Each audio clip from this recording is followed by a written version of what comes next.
Welcome to Kelly's College Bowl Picks. I'm Kelly Stewart for PlaySugarHouse.com, your home for legal sports betting.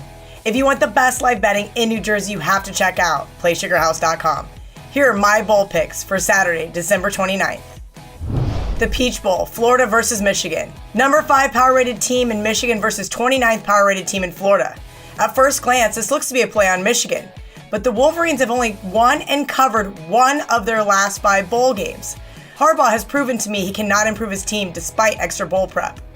Florida didn't see a bowl game last year, but this season Dan Mullen has improved this Florida offense from his first year from 336 yards per game to 427 yards per game.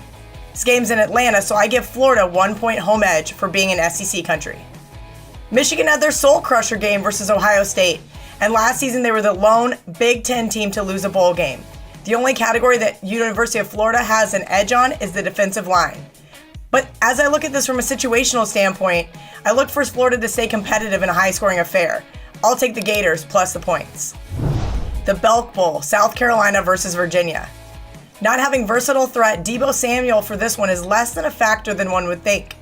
The Gamecocks still have more overall talent, and Virginia struggled down the stretch, losing 2 in a row and 3 of their last 4. But with further review, Virginia's secondary ranked 2nd in the ACC in pass efficiency defense this season. Cornerback Bryce Hall and safety Juan Thornhill led the way for a unit that allowed only 12 touchdown passes all year. The Cavaliers also finished 3rd in the ACC by holding opponents to 21.8 points per game. Quarterback Bryce Perkins was one of the conference's top breakout performers. He accounted for 31 touchdowns for Coach Bronco Mendenhall's team.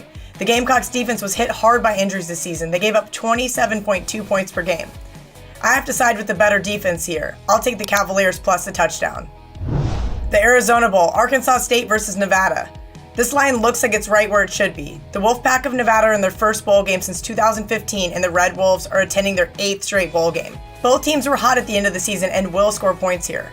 Arkansas State and Nevada rank among top 25 teams in passing offense. Justice Hansen threw for 3,172 yards, 27 touchdowns, and added 396 yards and 6 more touchdowns on the ground for the Red Wolves.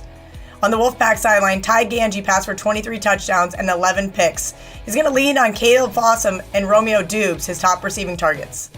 I definitely like the over here, but Arkansas State is used to playing in bowls, and head coach Anderson no doubt would like to improve on his 1-3 straight up mark. Nevada's 0-3 against the spread versus non-conference opponents, and Arkansas State has been on a nice 19-12 overall against the spread run.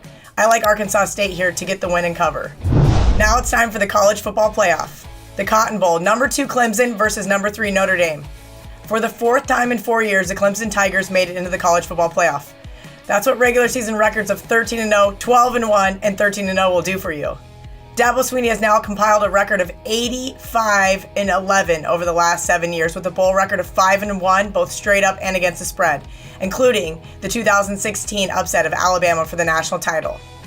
I know the Irish tend to be a public team, but I've heard several people say Notre Dame didn't deserve to be in.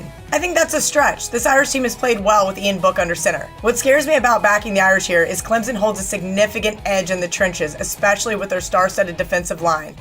They're going to give Notre Dame their toughest test of the season.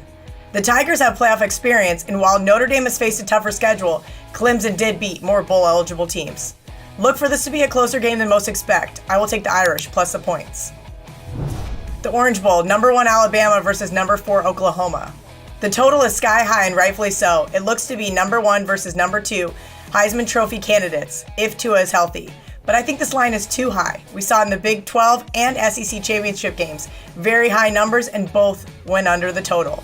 The books know an insurmountable amount of money will come in on the over no matter what, so that's already built into the line. I keep hearing Oklahoma has no defense, but this line hasn't budged off the key number 14. Georgia gave Alabama all they could handle in the SEC championship game, and we're going to see something very similar offensively from the Sooners. But this time, it will be the best offense Alabama has faced all season. I know, on the flip side, this is the best defense Oklahoma will have faced. But only one team this year, the Kansas Jayhawks, held Kyler Murray to under 8.9 yards per pass attempt.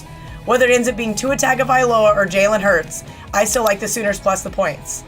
If you haven't already, make sure you head over to the App Store and download the Sugar House Sportsbook app so you don't miss out on any of this weekend's action.